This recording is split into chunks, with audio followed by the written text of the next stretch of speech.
Good evening, everyone. Europe is working feverishly to develop reusable rockets by 2030, just in time to watch China land on the moon. Slingshot Aerospace begins its UK contract to expand their satellite tracking network. Bezar, I'm not sure if I'm pronouncing that correctly, because it's been a company in stealth mode for a long, long time now, but it's just today announced a deal with SpaceX to launch 24 reusable in-space manufacturing payloads. And we're going to look into that, and that should be very interesting. We're going to look at, there's this thing called TechCrunch Disrupt, and it's a startup battlefield competition, as they call it. We're going to look at the finalists. At least one of them is space related. iSpace and Orbit Age signed an MOU to optimize refueling, recharging, and data transmission for lunar landers. All this with our guest, Taylor Winkelman. Tonight from the news desk at the Center for Space Commerce and Finance, my name is Thomas Andrew Olson, and this is The Unknown Quantity.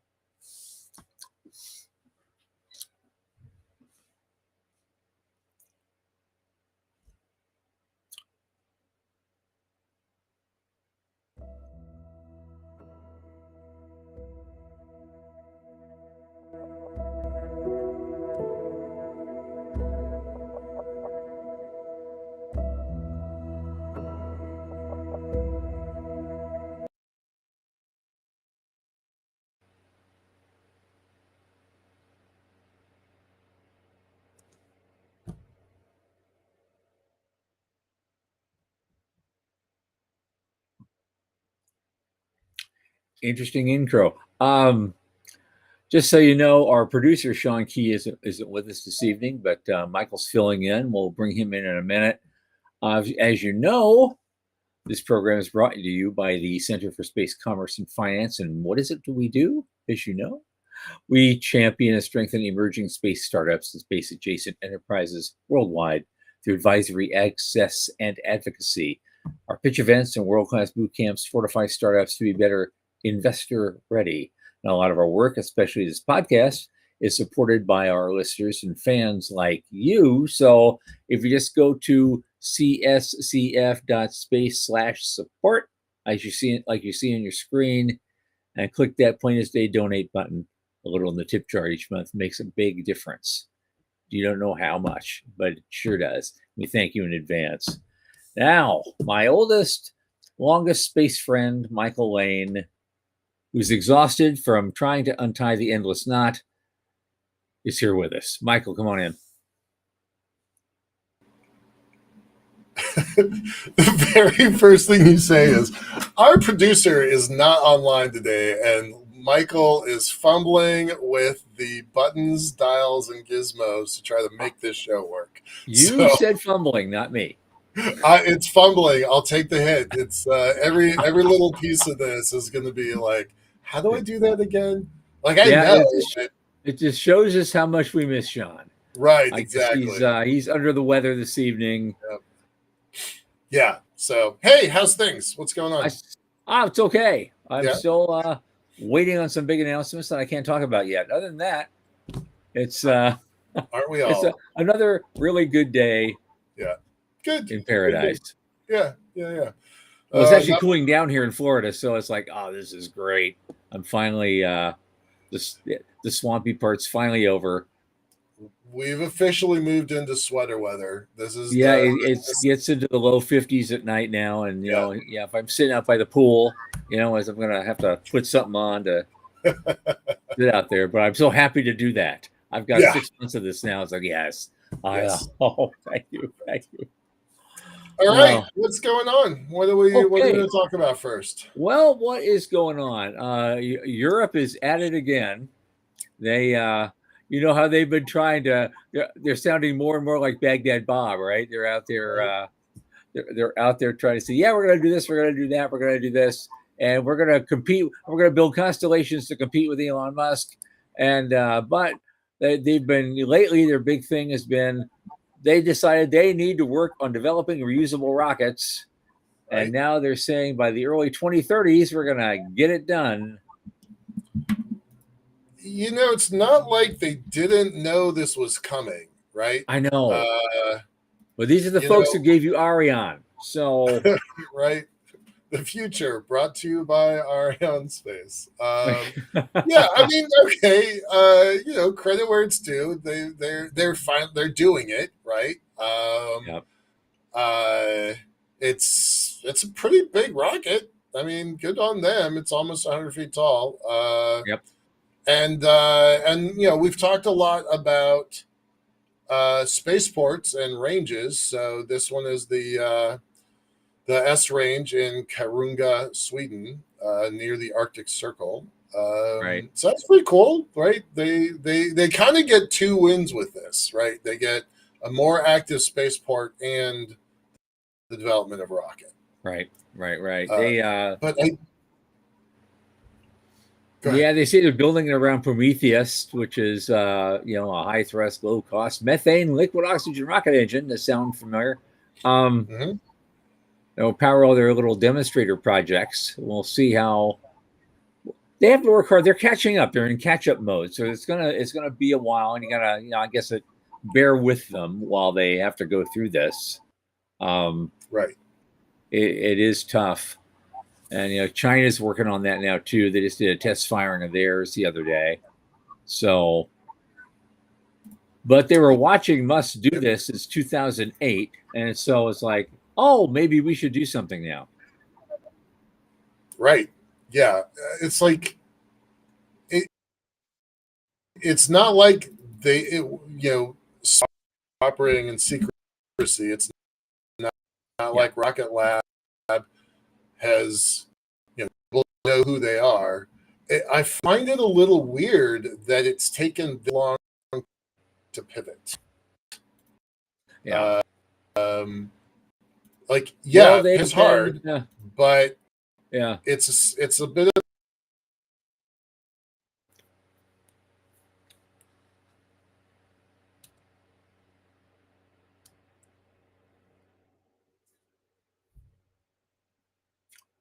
and of course, we have technical difficulties this evening. Michael, I've lost you completely.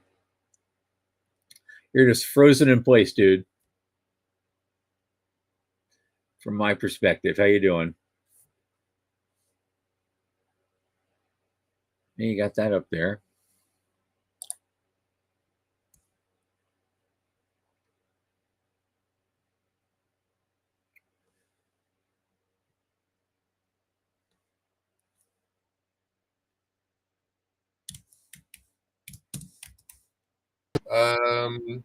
There you are. There's another article in a series they've been doing for a while. Tom, I'm just going on because I lost you for a minute, so I'm just going to talk about China for a second. Okay. I lost you too, so it was like, yeah. Yeah. Love live programming. That's why we do it. So China's aiming for track by 2030.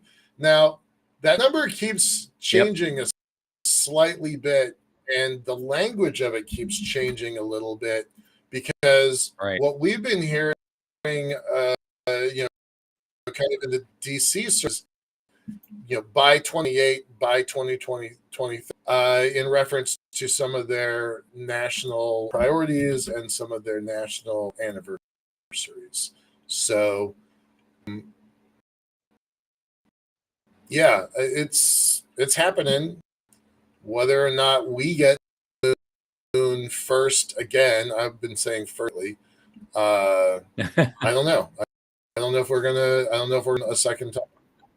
So, all right. Yeah, it's Tom. Are you back now for real? Can you just mic check? There's a little bit of lag, but at least I can hear you and see you. So yeah, okay, yeah, I can. Yeah, cool. Do you have any comments on this? Yeah, they always say by 2030. Yeah, but everybody we talk to says it's going to be before. When they say by 2030, they want it before, and so they're gonna. You can't relax with these guys. No. Nope, you can't. This is one of those nights, and I don't see anyone out there in the world looking at us either. So usually we have our usual crew of suspects that come in. Right. Yeah, this is frustrating. Okay. And this is why Sean runs the thing, because I have problems from this side. All right. Well, let's kind of push on and see what we can get. Let's talk about Bexar. Okay. Oh, so okay. New company out of stealth. Yeah.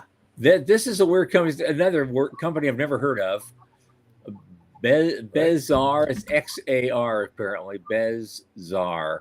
So I'm not really sure how to pronounce that even, but they are making. Slingshot was first. That's okay, but they are making reusable in space manufacturing payloads, and they call them fab ships. I like that. And they're going to integrate into the first stage booster of a Falcon 9, and they're going to run a manufacturing process, and then ideally return home safety. They're going to launch 24 of these things, 2 at a time, on 12 Falcon 9 launches, and the first one could be before the end of this year. Yeah, before the end of this year. How do you? So I have so many questions about this, but seriously, first, hats off to them, right? How do you just decide that, the end of October, you're going to announce that within the next 2 months, you're going to have your first flight, that you've already built enough hardware to have, and you have enough in your war chest to have a dozen Falcon 9 flights? That is pretty badass. So hats off to these folks. Right. These things are about the size of an average microwave oven, I guess. Mm-hmm. And they're going to better manufacture semiconductor wafers. And in the end, it's supposed to be for a fraction of the cost. So even when factoring the cost to get to space and back. Okay.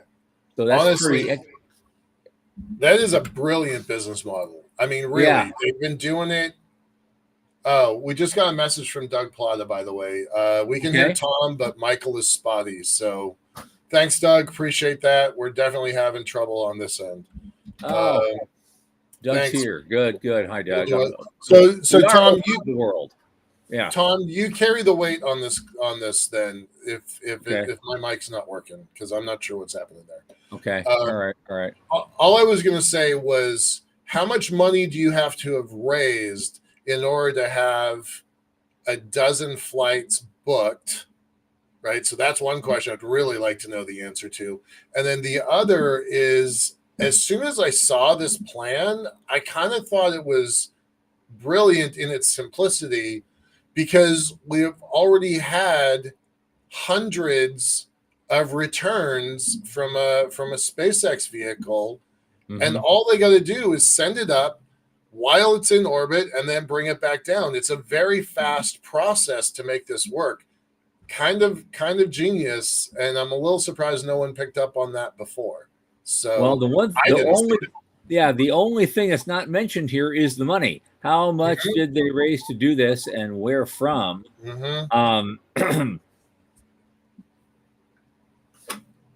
Great. And great. So, thanks, Doug.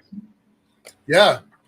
No money numbers. No money numbers. Well, it was founded only 2 years ago by someone named Ashley Pilipizin, I think. I think I'm pronouncing her name right. And she was an early employee at OpenAI, so maybe they got some OpenAI money. Yeah. To do some of this. That's cool. Yeah, I don't know. It's pretty smart. It really is. I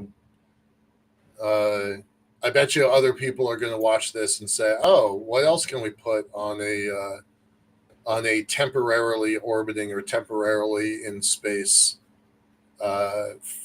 first booster?" So Pretty That neat. is wild. But it's interesting using vacuum technology to remove as many contaminants as they can Yeah. and develop even pure semiconductors. So this is pretty amazing. By Yeah. taking the process to orbit, use the ultra high vacuum to make better wafers for a fraction of the cost. So this is and even though they're flying on a Falcon 9 for the first 12 flights, they're actually the fab ships are actually designed to be launch vehicle agnostic. So I'm wondering how that will fit in the world of ITAR. Yeah, but they've got choices with Blue and Rocket Fab right off the bat, and maybe they've got choices with Firefly. If they can make a plug and play model that can go to any vehicle, they have a giant head start over competitors. It really is a very smart plan. I didn't see it coming at all. So good on them. Right. And it's something that other folks could possibly emulate if they knew about it. That's why they were Yeah, so in stealth mode for a while to yeah, make sure they got it all down, yep, got their patents applied for. Yeah, I yeah, get it. It's a good yeah, model. yeah.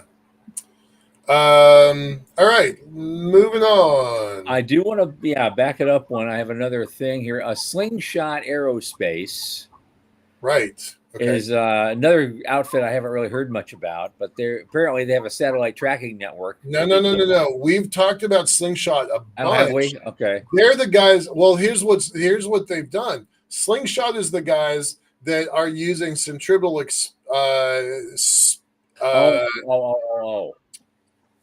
I get what you're saying. Okay. Yeah. The oh ones we were no. looking at and going, can they really do that? Yeah. So they've been I think that's who it is. But yeah, they've pivoted into tracking. Uh-huh. They've got some partnerships um, doing orbital tracking Yep. for debris and things like that. Right. That's what this is. And they're going Yeah. to install 13 new optical sensor systems at 5 locations. And they've got a contract with the government of the UK to do this, I guess. And the head of the National Space Operations Center is glad to have them as their delivery partner for a global network of optical space sensors. And so just adding to the sensor net around the world. And they already operate 204 across 21 locations on 5 continents. That's impressive. But I guess governments are their primary customers. So Yeah. yeah. Pretty neat. Good on them. Okay. So TechCrunch Disrupt it's kind of a big deal. Yeah. They have they've been rocking the Silicon Valley environment for 15 years now. They used to do a different event a couple years ago that I was a part of, but this thing is great. And their startup battlefield, it's $100,000 grand prize, equity free, so they don't take anything for it. You just get up on stage. You got your 5-minute pitch and your 10 minutes of Q&A. There were 20 companies in this competition. There was another space company. I think it was Orbital Robotics, if I remember right. I think it was Orbital Robotics. There were 20 in the original competition. They got down selected down to 5. And Charter Space Right up front. Right up front. I want to make sure that people kind of know who they are because we've already reached out to them. They're going to be a guest on our show, Good. so that's going to be cool. I met them about 3 weeks ago, remember last week we had Chris Lay on the show. Yeah. On Monday, we had Chris Lay on the show. Right. Chris introduced me to Charter. They are an investor in Charter. So, want to kind of see this startup company succeed out there. So, fingers crossed. Right. Interestingly, yeah, they want to be a fintech company. Yeah. For space. Right? Specifically. Right?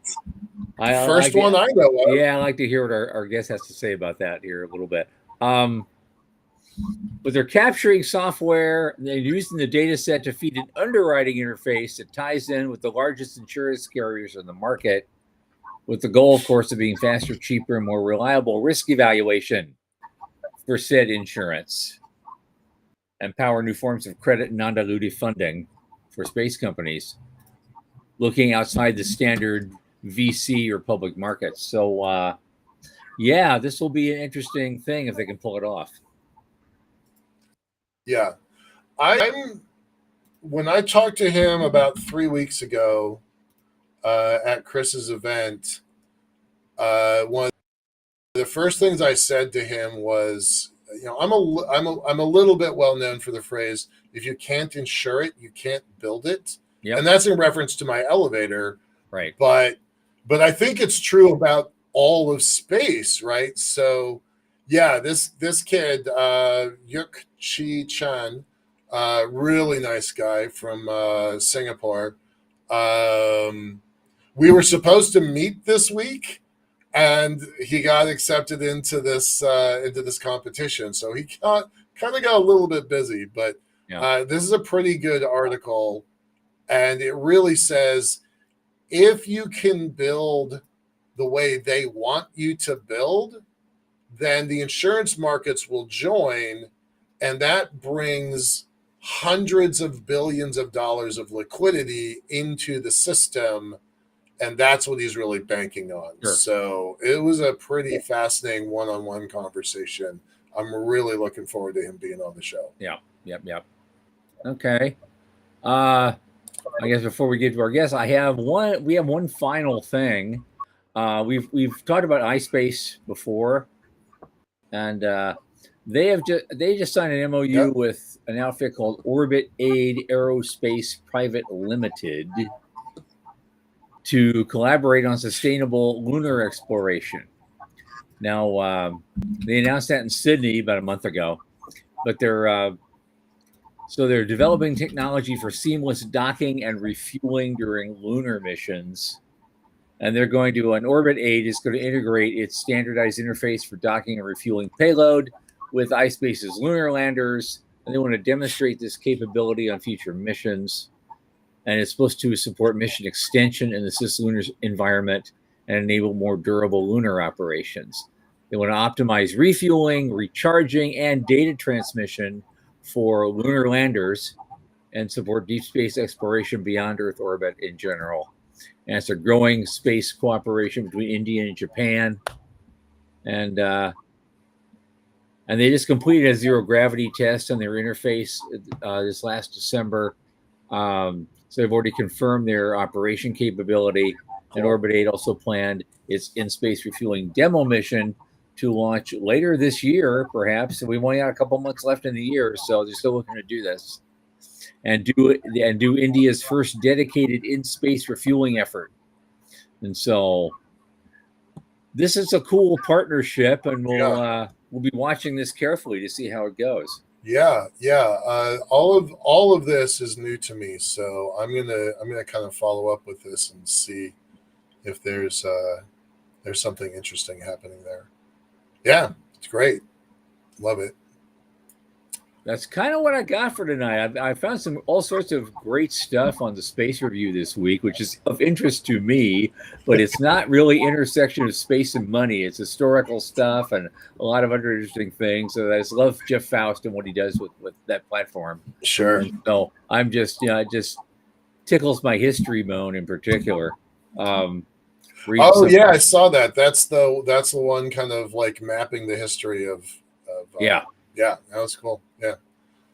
All right, let's bring in our guest. Yeah, let's bring in our guest by all means. Our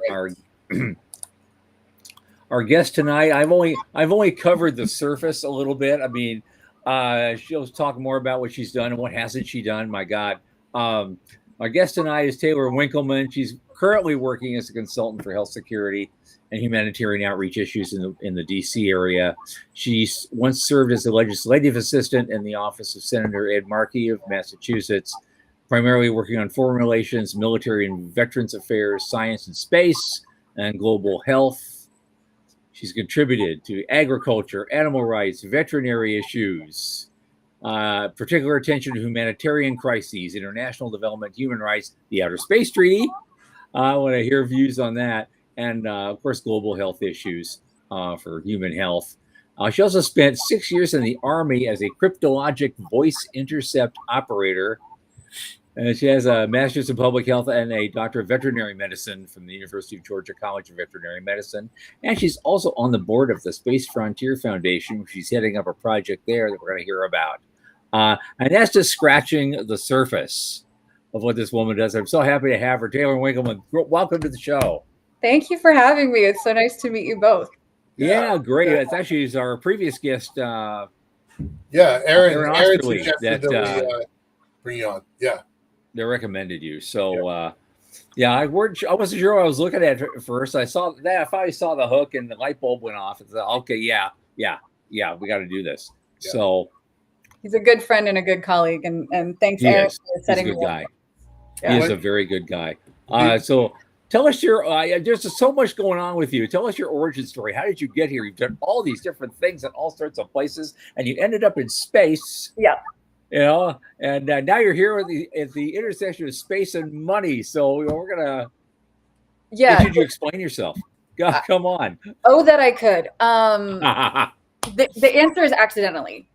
Honestly, my career has been like a series of fortunate events, as it were. I started as an Arabic linguist and deployed to Iraq and saw a lot of animal welfare and issues there. And that actually spurred me to go to vet school and become a veterinarian.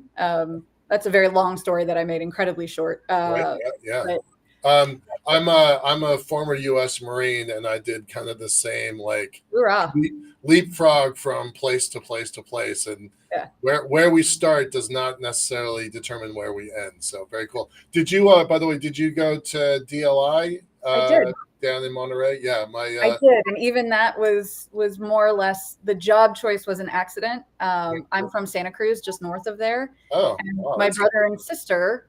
My half brother and sister are twins and they're 15 years younger than me. So when I was 17 years old, I was like, I'm ready to leave home, but I don't want to leave them.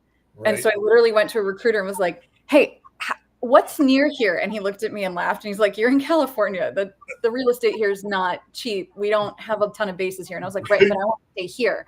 Yeah. And he just looked at me and he's like, this crazy child, you could be a linguist. And I was like, Monterey?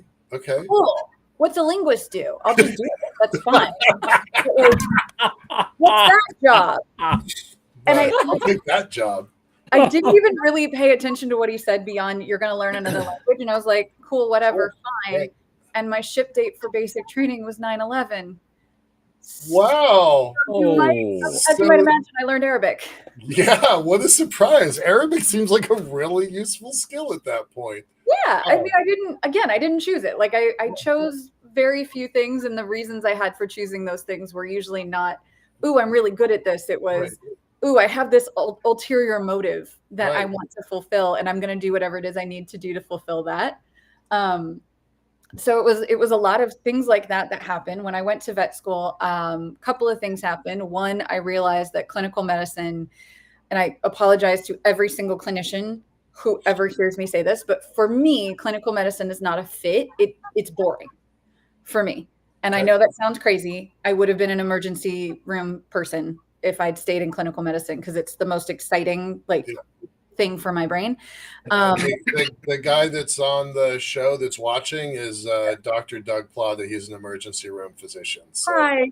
So yeah, kindred spirit, like you understand. Yeah. But for me, it was you're solving the same 15 problems over and over again. And so when I talk to people about, am I going to be suited for clinical medicine? I say, when you were in school, when you were taking science and math, did you like physics or did you like math? And they all look at me like I'm crazy. And I'm like, but the answer tells me everything I need to know. If you liked math, you like knowing how to solve the problem. If you like physics, you like applying the tools you have to new problems. And I realized I'm the physics person. So I went to one of my advisors and I said, dear God, help me. I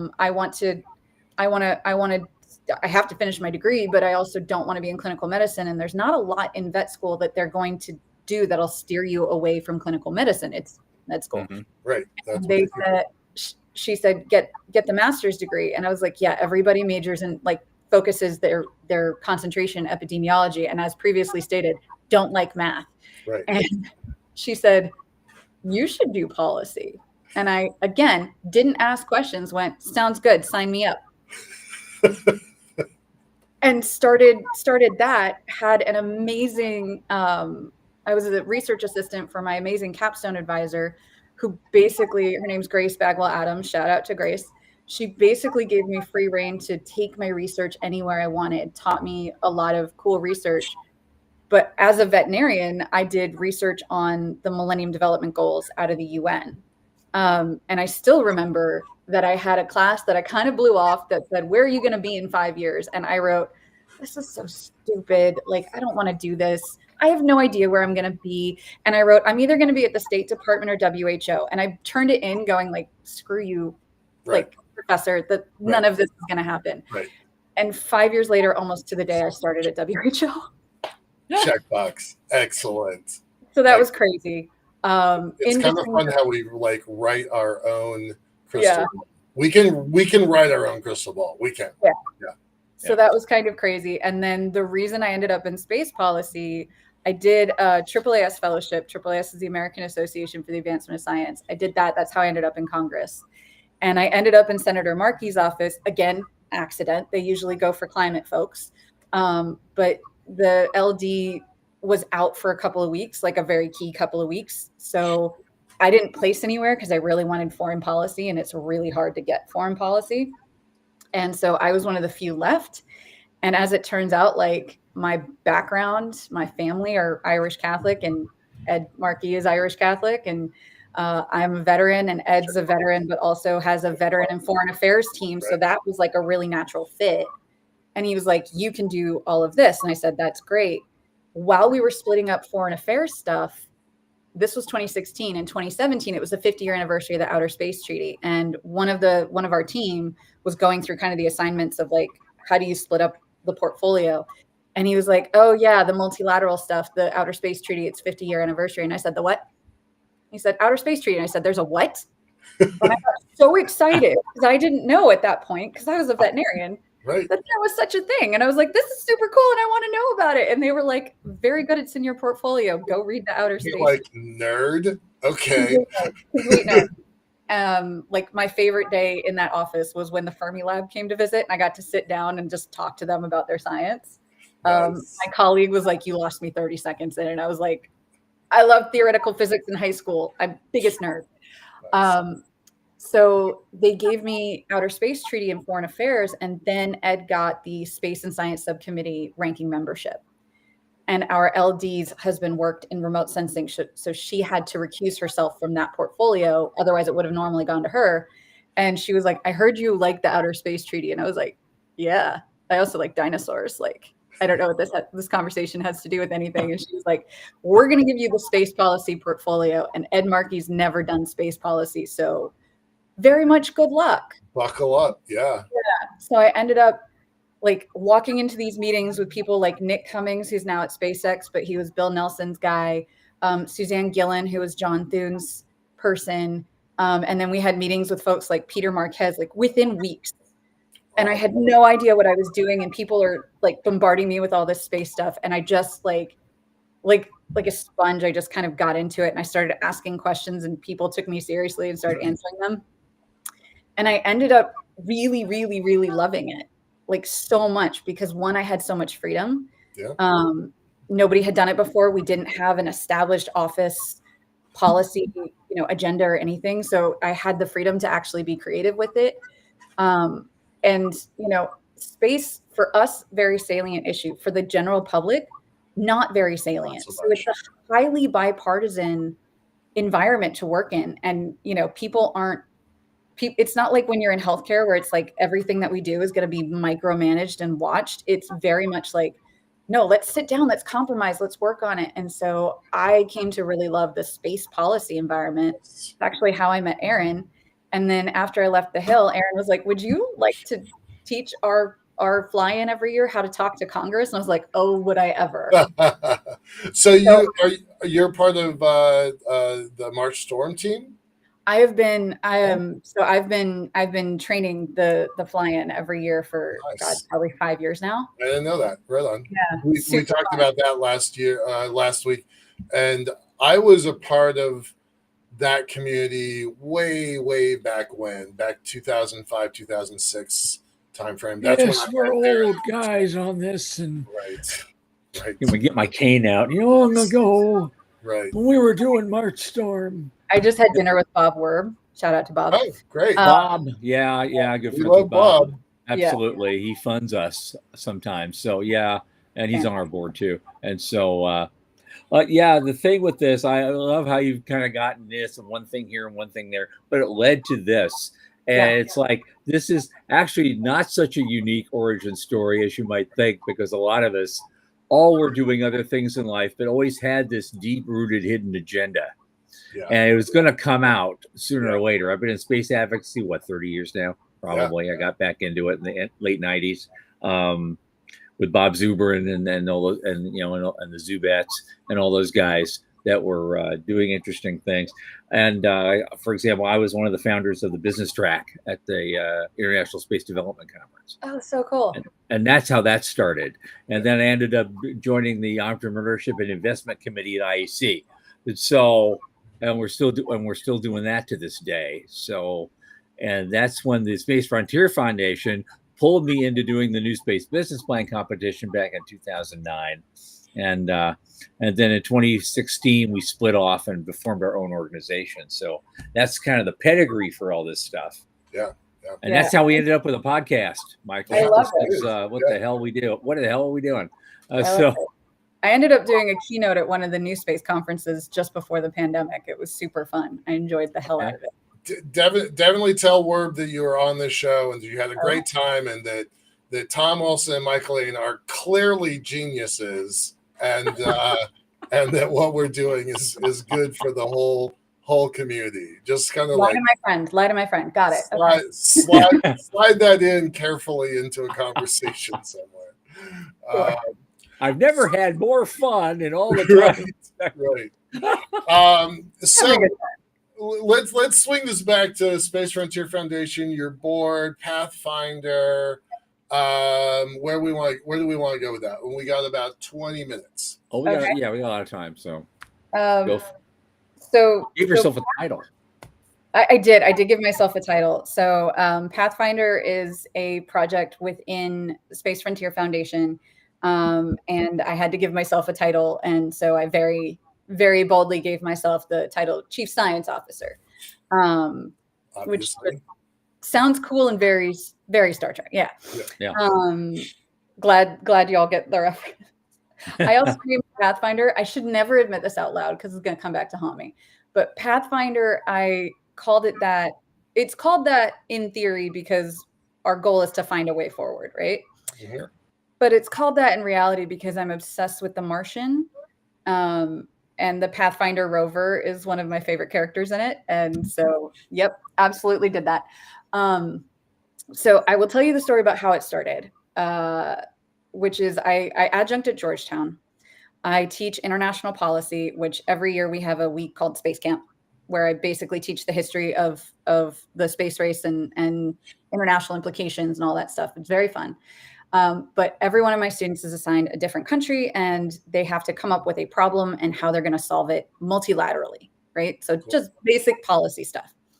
And last year, one of my students came to me. Her country was Nicaragua, and she said, I want to solve mosquito-borne disease. And I went, okay, great, let's solve it. What's the problem? Because mosquito-borne diseases everywhere. So what's the problem? She's like, well, it's getting worse. It's getting worse because they're deforesting. And I said, okay, why won't they just stop deforesting and start reforesting? And she said, because they're getting money out of it. And I said, okay. So you need to find a way to give them money to reforest. And she said, yeah. And I was like, great. Have you heard of the carbon credit market in Norway? There's your solution. Right. Bye-bye. Have a nice day. Go Right. away. Like, Right. I solved your problem. And I felt really, really smug for like 30 seconds. And then I stopped and I went, holy shit, there's going to be a huge problem in the carbon credit market. And the reason there's going to be a huge, come with me on this fun economics journey. Right. The reason there's going to be a huge problem is the number of sellers in the market will be somewhere in 150 to 160. The number of buyers, state buyers, not corporate buyers, but state buyers, most corporate buyers are either going to be state backed or like backing states, that kind of thing. Yeah. It'd be about 40, maybe. Oh, That's and that creates a buyer's market, which creates intense competition amongst sellers, which creates incentives to cut corners because you have to cut prices so much, which creates problems with credibility, and it creates problems with sellers exiting the market, which means if we're actually trying to transition off of fossil fuels, which we will have to by the end of the century, whether we want to or not, we'll run out, and get to all of those things, we're going to have a less than optimal market. You actually have to do something to fix this market. And I went, oh shit. Oh God, what are we going to do? And at the same time, at the foundation, I was working with the space-based solar team who came to me and said, what we're really interested in is getting the developing world to get to space-based solar before anybody else. And I laughed. Like, I laughed for a really long time. Oh, no, that's a good plan. Okay, go ahead. It's not. When the technology pretty much already exists in like the big four where it currently exists, like, you're not going to get the developing world to own that technology and develop that technology first. Like, the race is already lost. But it's a really good tool for potentially use in the carbon credit market, for use in development economics to try and create pathways towards aid independence, right? And full participation in the global market and global economy, which leads ultimately to like full participation in space economy and, space programs and all kinds of great things that we all want to see. So I very much was kind of like, oh, so we need to solve this problem. And the issue is we need somebody who can do global diplomacy, national policy advocacy and diplomacy, corporate diplomacy, more or less, and research. And I was like, where do I find such a person? I started looking around, like looking for the adultier adult in the room. And I went, oh, no, nope, that's me. That's me, right? Oh, shit, that's me. So I went to the foundation and I said, I want to start this project. And they were like, what's the connection to space? And I said, well, there's space-based solar, which we already have a project on. But like remote sensing, monitoring and verification is going to rely on monitoring on remote sensing. The space economy is going to be necessary to do this. There's so much that just sort of a lot of people don't recognize that space goes into. Yeah. So the foundation basically gave me the green light. I've got 30 interns. I've got a fellow. I've got Aaron's working on it with me. Yeah. Georgetown students are highly motivated and will do anything you like for author credit. So we've got like 15 projects in the pipeline that are all either supporting what we're doing or their own capstone and stuff. So I also get to train people so that I'm not the only person in the world doing something like this. Awesome. That's what Pathfinder is. Yeah. Okay. The short version. So I want to talk more about that. So just we're going to ask a question from Doug here in a second, but Okay. Did the person from Nicaragua get her? Did she come up with a plan?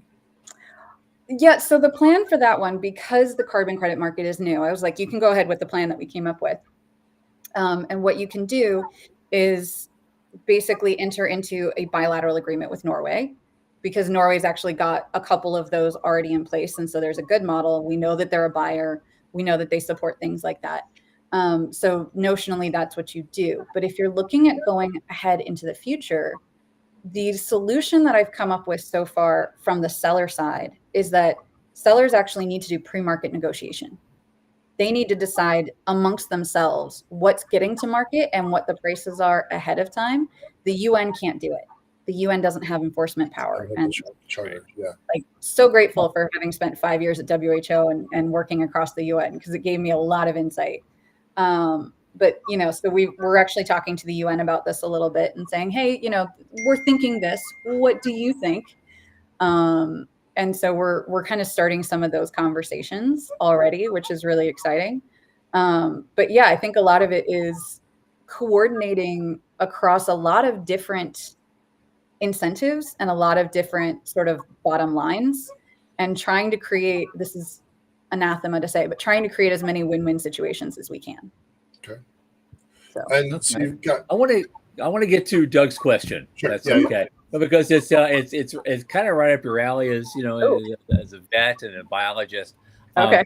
Doug says we need to do studies with animals and centrifuges on the moon and Mars to determine the artificial gravity prescription for healthy gestation before anyone gets pregnant on the way to or on Mars. And he was asking if you're, with your vet background, does that challenge interest you at all, in addition to everything else you're doing? So as just like a hobbyist and interested in things, yes, it really does. There's actually a great book that just came out by Kelly and Zach Weinersmith. Actually, Michael, some of your stuff is in there in their first book, Soonish. But their second book is called City on Mars.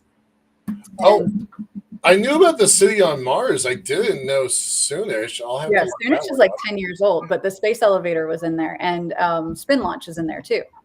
So that was how I learned about those technologies, because, again, nerd, I bought that book. But what's really interesting is that we can't yet figure out how actual physical sex happens in 0 and low G.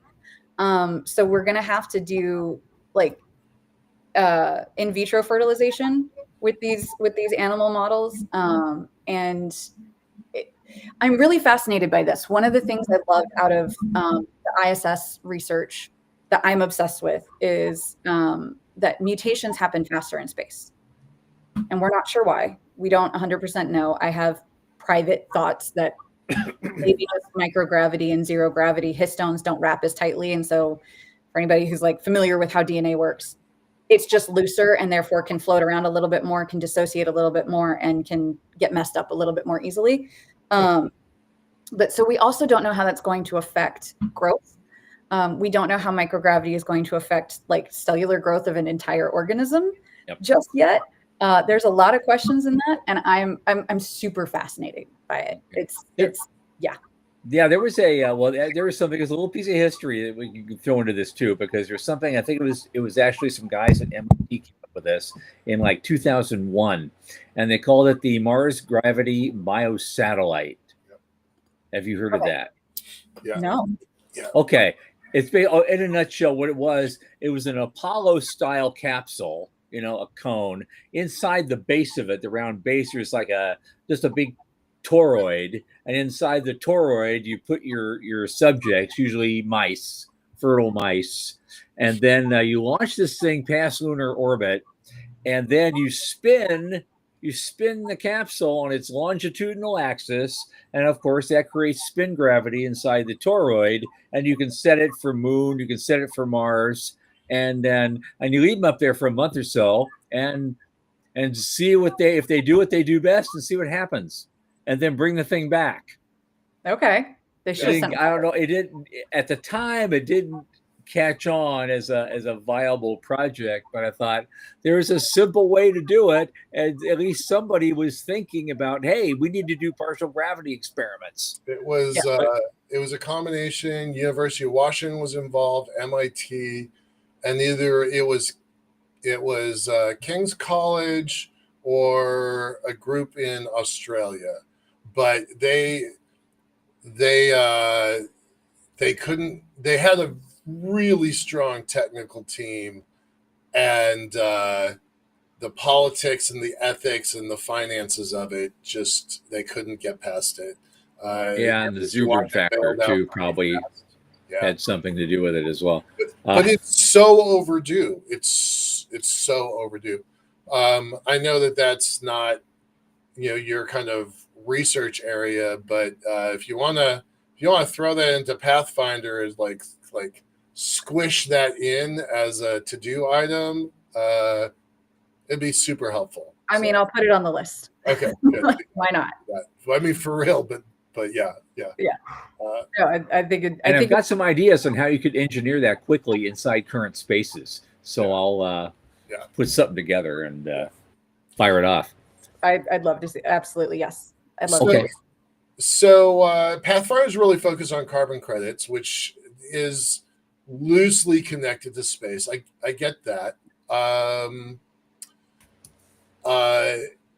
But you also kind of had this interesting role in creating space stations. So talk about that as part of it. And we only have about 9 minutes, so we're gonna that short answer on that one. So this actually comes out of being a veterinarian, and this is I'm just gonna go ahead and put it out there that this came out of literally knowing only the Outer Space Treaty and walking into rooms and hearing people talk about things like asteroid mining and lunar mining and things that, to me 10 years ago this is science fiction. This is we call them cults. We call them cults. Yep. Sure. But I was fairly quickly convinced that this would be a thing eventually. And I said, okay, there is an article in the Outer Space Treaty that we are party to and also wrote. But there's an article that says you can't back contaminate the Earth. And there's a real serious concern of what are you collecting out in space, and you want to bring it back to Earth, and that's how you extract value. Sure, got that.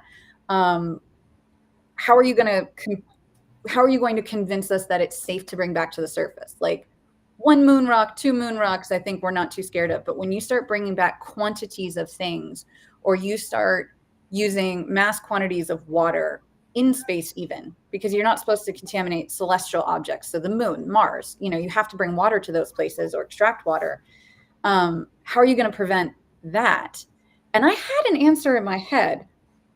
And I remember that meeting because I got like bulldogish about it and I wouldn't let it go because they wouldn't give me the answer I wanted. And the answer I wanted was, we maintain a national laboratory on the ISS. Okay. And national laboratories have 2 meanings. One, it's a place where government-funded research happens and the government runs it.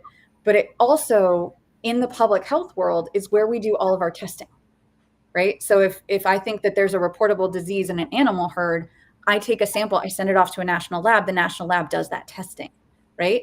So it's like, there's a national lab in space. You swab the stuff you want to take back to Earth. You culture it in a petri dish for a few days. If nothing grows, you're good. And if something grows, for God's sake, don't bring it down. Right. All right. And everybody quarantine, like everybody freeze, right? Right. And so then this became my thing that I was so concerned with. And I said, oh my God, we have to maintain a national lab in space. And I wasn't concerned about it until then I saw that the ISS was due to be decommissioned. And much like the shuttle program, we had no replacement idea. And so I came into one of our sessions one day where we were writing, I think it was the Space Frontier Bill of all things, or the Space Commercialization Bill, something like that. And I said, oh, guys, here's a provision. We need to maintain a national laboratory in space. Yep. And they said, weird, but okay. And the language I had, because I came from a progressive office and I knew I was walking into a bipartisan situation, the language I had was, the government shall maintain a national laboratory in space on a government platform. And they said, is this part necessary? And I was like, would you like it on a commercial platform instead? And they said, sure. And I said, how about either or? And that was where that language came from. And now you see it in like every Republican proposed space bill. Right. And Hi, congrats. Good for us. Yep. So good for everybody. We need to pass it though. Like that needs to come to fruition because it is actually quite important for us to do that. So that was how I kind of started with like my personal agenda of what we need to have in space is we need that. And then I found out a couple of years ago that Orbital Reef saw that language and went, ooh, we should form. We should do that. Yeah, we should. There's Orbital Reef. Checkbox. Thank you very much. Yeah. All right. 5 years. Imagine 5 years. Pull out your crystal ball. What does the future look like for Pathfinder? Carbon credits, are they a thing? Do we care? Do we have space-based solar power? What's 5 years look like? 5 years from now. Okay, so 5 years will be what? 2030. So the Chinese have said that they'll have space-based solar, their first demonstration of space-based solar, up by 28. Do I believe that they're going to stick to that timeline? Probably not. Do I believe that that will happen? Yes. So 2030, 2035 seems sort of reasonable estimate for something like that. And I don't think that the Chinese are going to be super concerned about whether or not it's profitable, because I think it's going to be part of their Belt and Road initiative. They send it into space. So the United States, I think, will be competing with that. We may do what we've always done with our space races and just kind of go, oh, it's happening. Oh, it's happening. We should maybe get started. Let's just do it really fast and throw a bunch of money at it and just make it happen. So I think that we might see that happen. We might see sort of an explosion around that. Welcome to America. Yep. Been here before. Yep. We are nothing if not last minute, like coming through in the clutch, kind of, ninth inning kind of a country. It's worked for 250 years, so why change? Yeah. Why not?